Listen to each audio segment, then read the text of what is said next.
चंद्रमा उतरल गगन सा,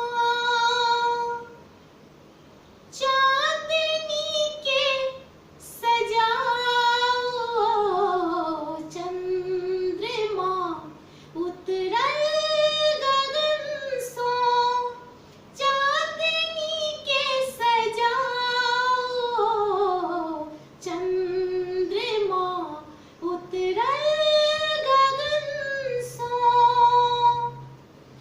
रंग रब सकराग्नि मिलन केरे मधुयामिनी,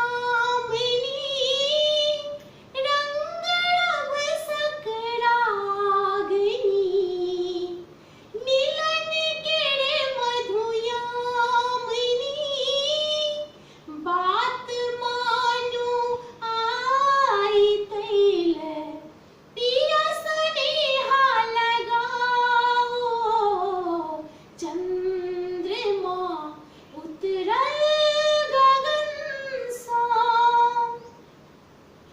किरण के रस धार में स्वप्न के संसार में, किरण के रस धार में स्वप्न के संसार में, ज्योति बरसे आई रिमझिम, चाहू त दूधे नहाओ चंद्रमा उतरल गगन सा।